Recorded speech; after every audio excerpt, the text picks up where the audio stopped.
It's the conversation that is gripping almost every South African, whether you go on Twitter, you listen on radio, you watch television, or perhaps you read the newspapers. It's President Cyril Ramaphosa's fifth State of the Nation address. The question is, what is he going to say? But more importantly, what should he be saying?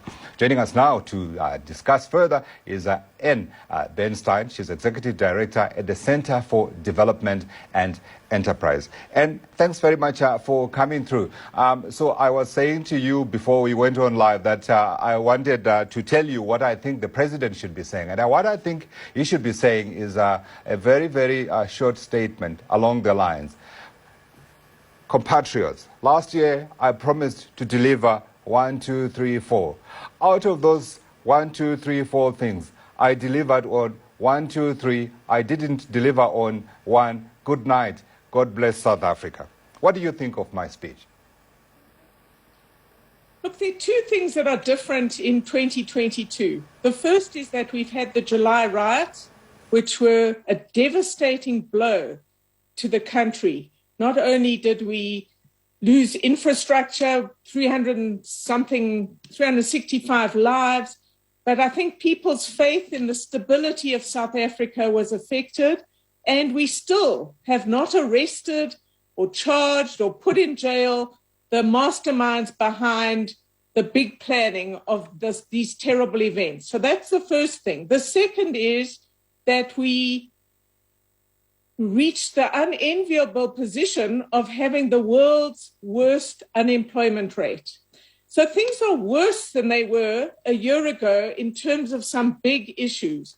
I think the third is that there is a real feeling of, will we ever get out of this hole? Will the president ever take the bold decisions that are required to deal with the national interest and not to keep his party together? So there's some very big questions on the table. I am being very supportive of his reform endeavors and Operation Vulindlela, but they are not sufficient. Even if he were to do all of them, this is not sufficient, and he hasn't done all of them. So I think we need a fresh look, and I would hope, but I'm not very optimistic, that he would be saying, we really have to change in a number of ways, and I'm looking to see that the national interest prevails, which means we have to get rid of some cabinet ministers. Some people don't believe in the Constitution, some are incompetent, and some are corrupt. So we have to get rid of people, and we have to change policy, and we have to bring in the private sector, which is about the only real dynamic capacity we have in this country to do all sorts of things. So I'm looking for a very different approach to you. Yeah. I'm looking for a very frank diagnosis of what is wrong and why and what has to be done. Yeah, I was just going to, not tech issue, but maybe just, raise as an aside, the issue of South Africa having the worst unemployment record in the world. That story was run on Bloomberg. They got it wrong. South Africa does not have the worst unemployment record in the world. I mean, you go to Somalia, you go to Zimbabwe next door, and you go to the other African countries, certainly they've got worst unemployment records, which is not to say there's a crisis here. There is a crisis here. Godfrey, there's a difference here. Yes. So we used to say we had the deepest unemployment rate in the world. Yeah. The thing about South Africa is it's deeply structural. True. So I'm going to stand by. We have one of the worst. Probably the worst in the world of a middle-income developing country. I'll take one of the worst, Anne. But another day, you and I perhaps can have coffee in Johannesburg, and we can talk further a little bit about that. Let's talk about the issues that you raise. Now, I think it's difficult for the president to separate, of course, his agenda within the African National Congress and, of course, the national interest that you spoke about earlier. It's going to be a delicate, difficult balancing act. Do you see him having the spine to be able to take by the horse the difficult decisions that need to be taken, even though, of course, we're talking here about a broad outline of policies that will be followed later on here in South Africa this year? Look, the president has a very difficult agenda, and he has once or twice in his administration, since he was elected president, he has taken some bold decisions. He got rid of Tom Moyani at SARS very quickly. Well done. He twisted the Minister of Minerals and Energy's arm last year to move an important goal, which was to say that 100 megawatts of power could be privately generated. These are good moves and bold moves, but there are not too many others. And the problem is that South Africa's situation has not got better under his watch, and in many respects has got worse. Now, I am saying that the issue isn't what are the problems facing him. The issue is what does the country need? And so we need a very bold approach that is different in kind from what we've heard before. In terms of policies, you spoke about getting rid of dead wood. You spoke about getting rid of corrupt politicians. I wanted to zero in on the policy side of it. What would you have him do? Well, the list is very long. Let's start with the state-owned the main ones, perhaps. The state-owned enterprises, we haven't made progress. They're still demanding lots of money from the fiscus. Let's get a decisive action here. SAA is irrelevant economically for South Africa.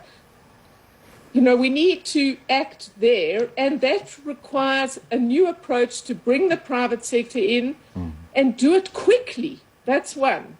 Two, we have to consolidate our fiscal situation because we're in deep, deep trouble. And we can't spend lots and lots more money. So that's a key indicator we need to look at. You know, we still haven't decided what to do about the Eskom debt, for example. So yes, some progress has been made there, but not nearly sufficient. What about the mining environment? Every year we're told it's going to get better, but it hasn't got better. And we know that there are billions and billions of rands to invest in South Africa in mining exploration if we could get that environment right. Not happening. He should throw the notion of expropriation without compensation off the table.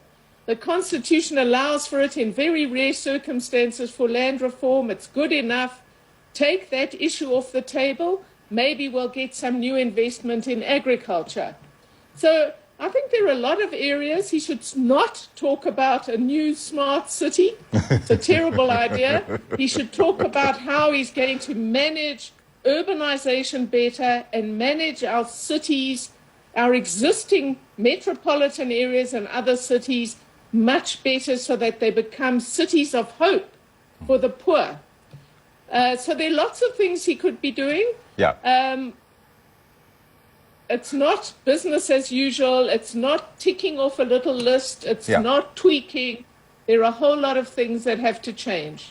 Would you go so far as to give him some marks? As you say, he was able to twist Gwede Mantashe on the Eskom issue, allowing private companies to self-generate, particularly at a very difficult time within the ANC, given the issues around the former president and, of course, the coalescing, if you like, of some people around people who are opposed to his drive to rid the country of corruption and also, of course, to totally determine the agenda going forward. How much should you give him in terms of what he's been able to do in the past year? Well, the 100 megawatts was not much else, really. I am, as a South African, deeply concerned that the ringleaders behind the July events, which were a breaking point in South Africa, have not been found or charged or arrested. If you read the report, the special report to him this week, it is a report of failure by the government. And I think that is much more serious than people allow for. They think it's, oh, well, that happened, let's move on. We could have another such event. These people have not been apprehended. We have armed insurrectionaries running around the country. I think that policing is terrible, and this really affects the rule of law and all aspects of that, criminals will go to jail is an enormous impact on the investment environment. Yeah. That's not happening. We haven't made progress on infrastructure either. So I'm not seeing a lot of things that I'm excited about or that turn the dial, you know? So there might be small things, but turning the dial is what's critical for the country's future, for its citizens, and for investors. Yeah, I don't know if I was mistaken, but I think the other day on Twitter, I did see the Spiti evaluator back, I think, online. I don't know if the same account or the same person, but perhaps something to be verified. You within the infrastructure space, let's talk a little bit about that, because at the beginning, I think of last year, there was a conference convened, there were promises made, there were structures that were put in place. And through the year, we have had bits and pieces about infrastructure becoming a center point of government policy. What have you seen? Well, in October last year, I was able to manage to host a workshop of the most senior people in government working on infrastructure and the most senior or biggest investors in the country. And the truth is that the private sector is ready and willing to invest, but there are no projects that are bankable coming to market. The top people in the president's office dealing with infrastructure, Dr. Ramaphosa, he says he's working on 50 projects, that they are not ready yet and that it will take a long time before they can be put into market. So you have to say, what is going wrong here? Because we're not making nearly sufficient progress. No shovels are hitting the ground. And there are a number of issues. I think there isn't sufficient sense of urgency. There isn't a sufficient recognition of how weak the state is and what needs to be done in order to get something to happen. The private sector is saying, instead of looking at scores of projects, let's pick 4 or 5 and let's all focus on those and get something to happen. Get the ball rolling, and that will be a big signal, but we haven't done that. We have to change regulations in order to get effective public-private partnerships, and that's still not been done. So there isn't sufficient sense of urgency. Investors are ready and willing, but their interest will wane if nothing happens, and they will move on to other things. From your analysis within the inability of government to bring up bankable projects, what did you say is the main issue here? Because if I remember correctly, there was an evaluating committee, I think, that was set up within the office of the president to make sure that those bankable projects are brought to the market as quickly as possible. Well, that's Dr. Ramaphosa's unit. He's head of Infrastructure South Africa, and I was surprised that that's what he was saying in the middle of October last year. So I think there are a number of issues that have to still be resolved. There is considerable confusion about community development versus the construction mafia and dealing with this in an efficient way. So I think business also has to be sharper and stronger in terms of what they need from the state. And there is goodwill between the two parties, but this needs to translate into action. The other point I would make is that we could get a lot of infrastructure spending taking place from the private sector if some key policy decisions were made. We will get some from the 100 megawatt of self-generation. Good.